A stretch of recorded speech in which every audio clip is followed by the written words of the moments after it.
Isang mapagpalang araw po sa ating lahat mula dyan sa Luzon, Visayas, and Mindanao. Dyan po sa Zamboanga, muchas gracias amigos. Dyan sa labas po ng bansa sa Mexico, muchas gracias amigo.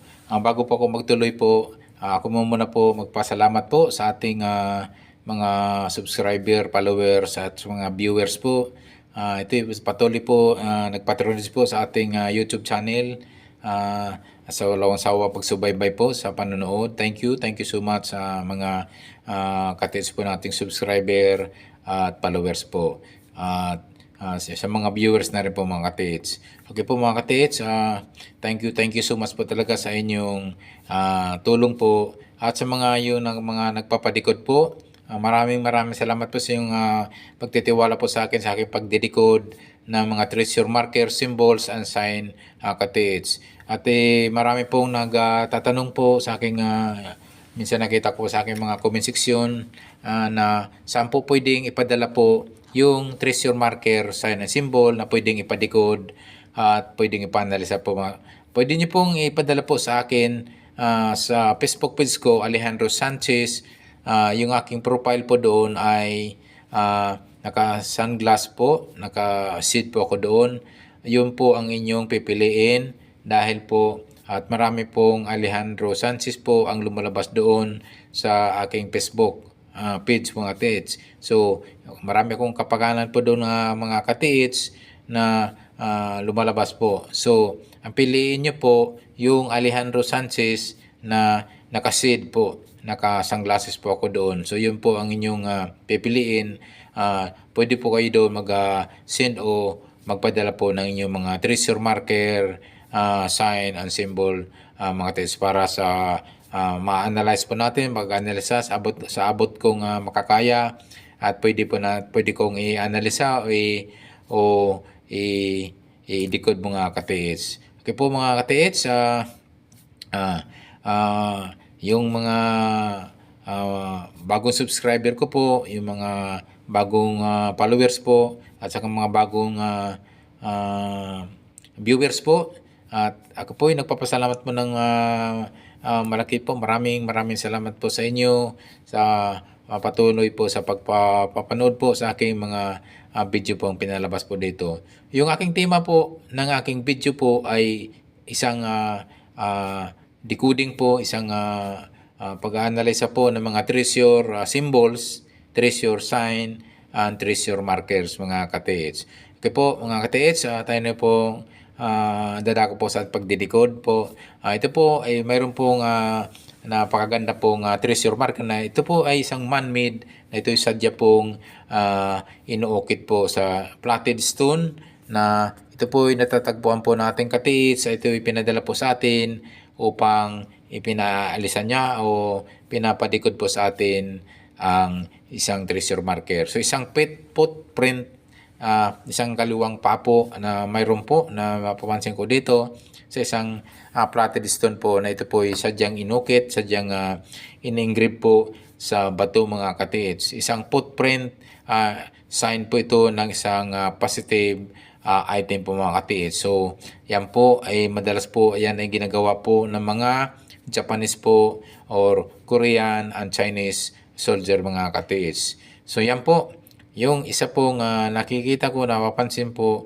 na isang footprint na kaliwang paa mga katiits. Na ito ay sadyang inuukit, sadya pong ini-engrave po sa bato mga katiits. At yan po ay isang patunay po na mayroon po, may item po sa area na yan dahil nga sa mga marking o sa mga treasure marker na nandyan po sa isang bato mga katiits. So yun po ay isa lamang po sa aking mayroon pong isa po napansin na mayroon pong spoke hole sa tabi ng footprint na mga katiits. So itong spoke hole mga katiits, isang butas na talagang sadyang binutas po mga katiits. So hindi po yan kalikasan na po kasi nga sobrang lalim po mga katiits. Siguro po ang lalim niyan pwede pong mga 4 inches, 3 inches ang lalim po niya mga katiits. So, yun po, yung spoke hole mga katiits ay pwede po yan magtuturo o sasabi po ng isang distance. Sukatin nyo po kung gaano kalalim yan. Pwede pong 1 meter, 2 meters, o 1 inches to 2 inches or 3 inches. At i-convert po natin yan sa every inches ng 1 meter. Pwedeng 3 meters po ang distance po na pwede pong naroon po yung item nito mga ka-TH. So yan po ay isang indication po yan.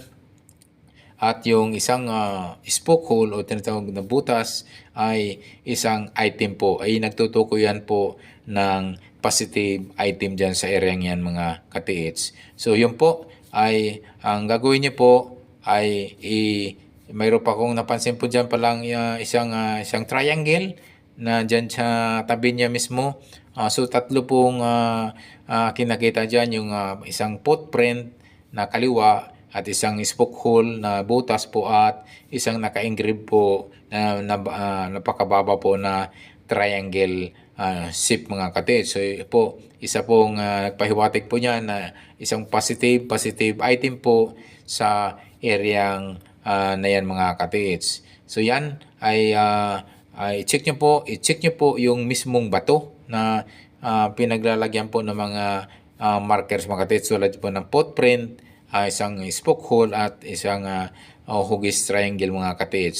Pwede nyo i-detect po niya ng metal detector yung pinaka bato na yan mga ka-TH or gold locator mga ka-TH.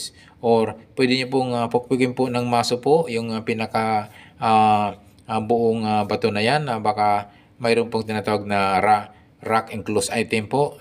Alam nyo pong tunog solid po at tunog ampaw. Pag sinasabing ampaw po, maluwag pong ilalim, posible po may item po yan na naka-engrave at yung tinatawag nila na giveaways item na linalagay po mismo sa treasure marker ka-TH. Okay po, tingnan nyo po yung apat na sulok po mula dyan sa north, south, west, and east mga ka-TH. Sa distansya po, ang layo hanggang 1 hanggang 3 hanggang 5 meters po ang layo. Baka po mayroon niyang mga kaakibat po na tinatawag na countersign or coordinated markers na pwede po magtuturo po ng item po mga ka-TH. So yun po, ganyan po yung ginagawa po ng mga Japanese, Korean at Chinese na pwede nilang iligaw po talaga ang ganyang mga treasure sign mga ka-TH.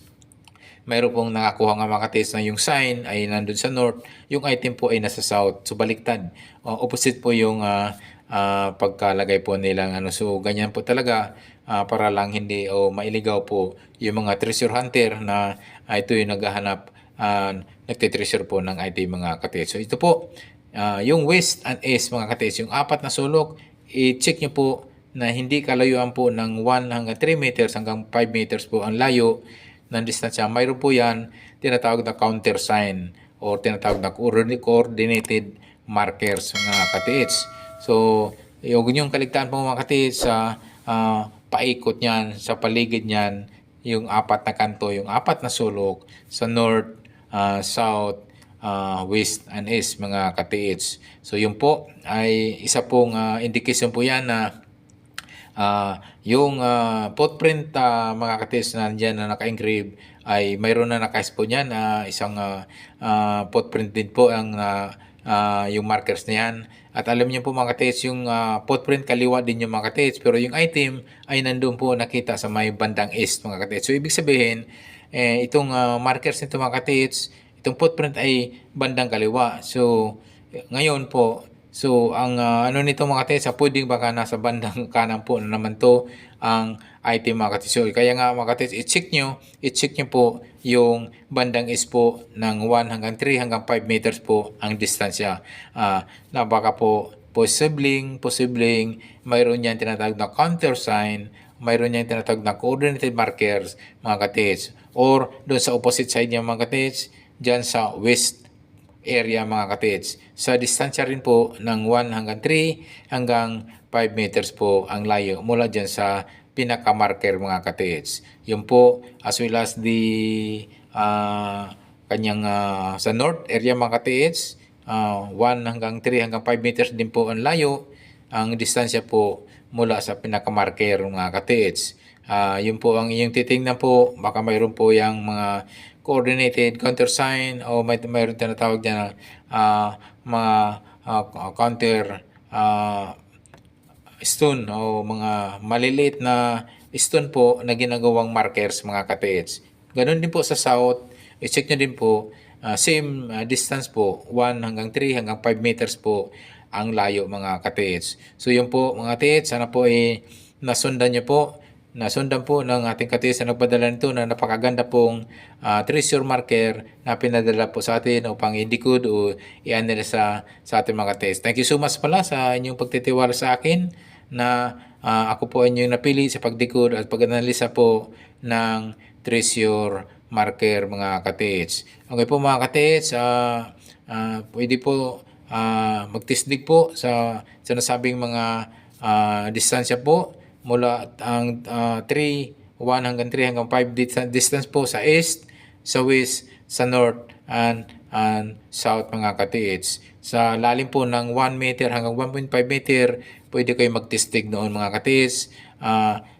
Yung lalo na po wala po tayong treasure hunting equipment like metal detector and gold locator dahil nagbibis lang po tayo sa mga sign and markers kung wala po tayo mga metal detector or gold locator mga ka-TH.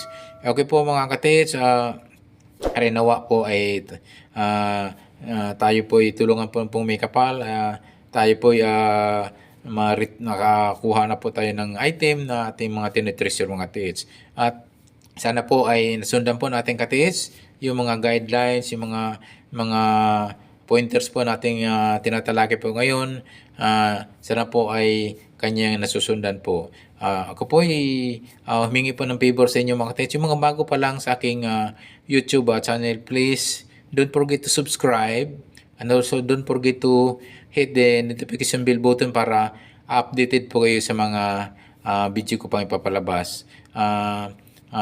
Muli, aking pong pinasasalamatan ang mga subscriber ko po, mga followers, mga bagong subscriber, mga bagong followers, at mga bagong viewers na rin mga ka-TH. Okay po, maraming salamat po sa inyong patuloy po sa panonood at pagtangkilik po ng aking YouTube channel.